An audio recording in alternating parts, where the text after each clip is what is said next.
राधे राधे। कैसे हो आप सभी? आशा करती हूँ अच्छे होंगे, स्वस्थ होंगे। तो चलिए आइए दर्शन कीजिए कान्हा की छठी की। ये पहले मैंने एक रील ज्वाइन कर दी है ताकि आपको देखने में अच्छी लगी। देखिए काजल भी पाड़ा हुआ है, प्रभु को ये शाम का भोग दिया गया है। इसके बाद ही मैं अब ये चौकी हटाऊंगी। ये शाम की पूजा अर्चना वंदना है। छठी की पूजा तो मैंने 3 बजे के लगभग ही कर ली थी, तो ये शाम की पूजा अर्चना वंदना है।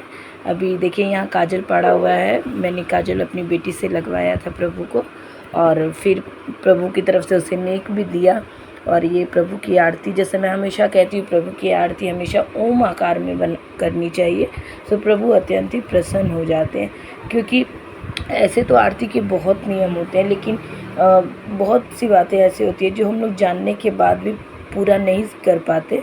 तो ऐसी स्थिति में आपको ओम की आकृति में आप अगर आरती करते हैं तो ये भी पूर्णतः सटीक ही मानी जाती है। तो दर्शन करिए प्रभु के। तो चलिए अब जो कान्हा की छठी थी उसकी तैयारी आरंभ हो गई है। कान्हा की छठी के लिए सबसे पहले कान्हा जी बैठे हैं। अब इनके घी से मालिश होने वाली। जी हाँ, ये शुद्ध गाय का घी है और इससे प्रभु का मालिश स्टार्ट हो गया। जैसा कि आप सभी को मालूम है, प्रभु में लाला बहुत छोटे हैं और लाला की सेवा में ऐसे कोशिश करना चाहिए कि जो हमारे हाथ के अंगूठे होते हैं इसका प्रयोग नहीं करना चाहिए, क्योंकि लाला जो है एकदम नाजुक से हैं और इनकी जितने हल्के हाथों से इनकी मालिश कर सके, जितने हल्के हाथों से इन्हें स्पर्श कर सके, ताकि इन्हें कहीं भी तकलीफ़ ना हो, ऐसा भाव रखते हुए हमें प्रभु को जितना हो सके अपने जो हमारा अंगूठा होता है वो सभी फिंगर्स में थोड़ा उसका भार ज़्यादा होता है, इसीलिए हमें नहीं करना चाहिए। तो ये देखिए घी की से मालिश के बाद प्रभु को दूध में 3 बार डुबकी लगाई गई और तुरंत दोनों हाथों से पकड़ लेना पड़ता है एकदम। ये नहीं कि डुबकी लगा लगा के आप छोड़ देंगे, तुरंत निकाल के 3 बार आपको निकाल लेना होता है। और अब ये प्रभु ने गंगा जल से स्नान कर लिया है।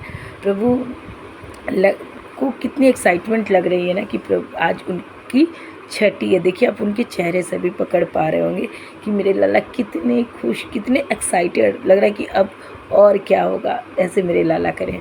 तो ये मेरे लाला के लिए न्यू ड्रेसेस है।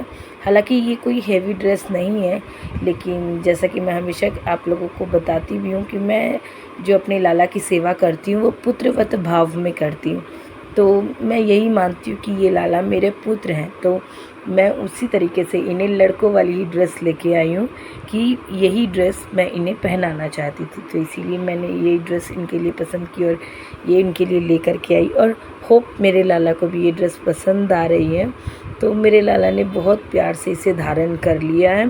तो दर्शन कीजिए और एकदम परफेक्ट साइज़ हो गया है। जानते एक बात और शेयर करना चाहूँगी। पहले दर्शन करिए। ये लाला ने मुकुट पहना हुआ है मेरे, और ये लाला की बांसुरी है जिस पे राधे नाम लिखा हुआ है। इसे भी हमने दूध में स्नान करवा के और गंगा जल से स्नान करवा दिया। यहाँ देखिए, यहाँ तुलसी जी रखी हुई है जो प्रभु की सबसे सर्वप्रिय है। और ये नज़रिया का स्वरूप में मैंने ये काला धागा प्रभु को पहनाया है, क्योंकि यहाँ नज़रिया नहीं मिलता और सब कुछ ऑनलाइन मंगवाना पड़ता। पर इस बार बहुत गड़बड़ हो गई, ऑनलाइन सामान सब आने में बहुत लेट हो गई। और ये प्रभु को चंदन का टीका भी लग गया है। और इस तरीके से लाला अपनी छठी के लिए लगभग लाला तैयार हो गए हैं। और यहाँ हमने देखिए घी का दीपक प्रज्वलित किया है, और घी के दीपक पे ही हम लोगों ने जो लाला के जो जन्म छठी के लिए जो सबसे पहला कार्य होता है वो है काजल पाड़ना। तो इसी घी पे हम लोगों ने लाला के जन्म के लिए काजल भी पाड़ने के लिए दे दिया था, ताकि इसी में काजल बन जाए। और इसी से लाला की जो बहन है अर्थात मेरी बड़ी बेटी, वो लाला को काजल लगाएगी। हालांकि उसने काजल लगाया कि अब पूरा ही लाला को फैला दिया, लेकिन ठीक है, बच्ची है वो भी।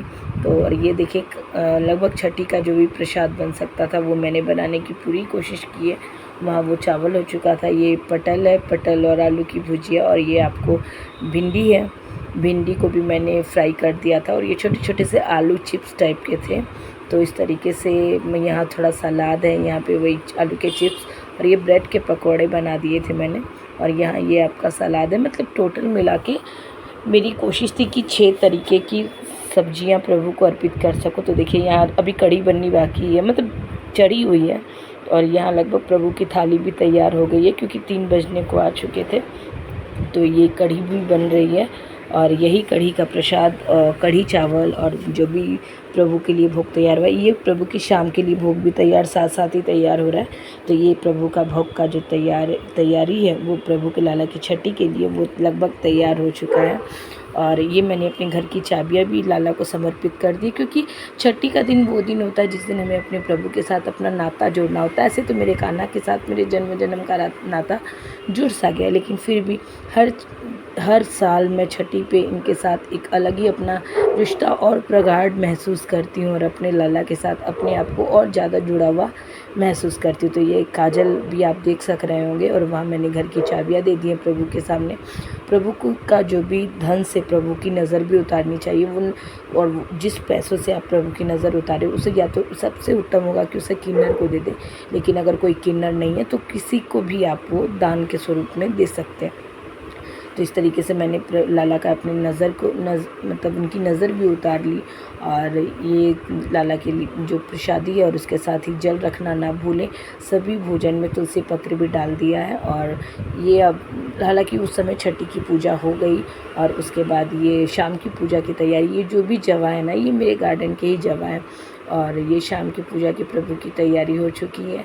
और इसी तरीके से मतलब इस पूजा के बाद, शाम की ये पूजा के बाद ही मैंने जो भी लाला की जो चौकी सजाई हुई थी उस चौकी को हटाया। मतलब 6 दिनों से वो चौकी वैसे ही थी और छठी के बाद भी मैंने बोला शाम की पूजा हो जाएगी और उसके बाद ही मैं ये चौकी को हटाऊंगी। तो इस तरीके से लगभग 6 दिए से ही आज प्रभु की आरती भी की थी मैंने। तो और सभी दियों को देखिए अलग अलग स्थान पे, घर के मंदिर पे हो गया, प्रभु के समक्ष हो गया, घर का मुख्य द्वार हो गया, तुलसी जी के सामने हो गया, बेल का पेड़ में हो गया। इस तरीके से हर जगह में प्रभु के लिए दीपक को प्रज्वलित किया गया। और एक जल के सामने जो घर का में जो भी आपका जल का पात्र है वहाँ भी आपको एक दीपक अवश्य लगाना चाहिए। देखिए ये सब कार्य जो होता है ना वो मुख्यतः आप विशेष तिथियों पे हमेशा करते हैं, तो ये अत्यंत ही उत्तम माना जाता है। तो ये लास्ट में फिर मैंने एक और रील जैसा ही आपको ऐड ऑन कर दिया है जिसे आप देख पा रहे हैं। और ये श्याम बाबा के आप दर्शन करिए। और इस तरीके से मेरी छठी की पूजा संपन्न हुई। लाला ने झूले झूले, लाला ने कढ़ी चावल खाए, लाला की आरती हुई, लाला की नज़र भी उतारे गए। लाला ने नज़रिया तो नहीं बोल सकते, काला धागा भी लाला ने पहना। तो ये थी। और ये जो क्लिप ऐड ऑन हो गई है ये आपकी जन्माष्टमी की पूजा की क्लिप भी ऐड ऑन हो गई है इसी में, जिसमें लाला का पंचाभिषेक भी आपको दिखाई दे रहा है। तो आशा करती हूँ आप लोगों को मेरी सेवा, मेरा भाव, मेरा समर्पण आप लोगों को समझ आ रहा होगा। देखिए कुछ भी दिखावे के लिए नहीं होता, सब कुछ प्रभु भक्ति के लिए होता है। लेकिन कभी कभी होता है कि कुछ चीज़ें दिखानी पड़ती हैं, तो बस कुछ भाव आपको, कुछ क्लिप्स ही आपको देखने को मिल रहे हैं। जिन क्लिप्स को मैं आप लोगों के साथ साझा कर रही हूँ, आप लोगों के साथ अपने प्रभु का और आप लोगों का सबका एक रिश्ता, एक नया रिश्ता जोड़ने का प्रयास कर रही हूँ। तो जय श्री हरिदास, राधे राधे। कान्हा आप सब पे अपनी कृपा यूं ही बरसा के रखे, आप सबका दिन मंगलमय हो, आप सबका जीवन सफल हो, यही कामना करती हूँ। राधे राधे।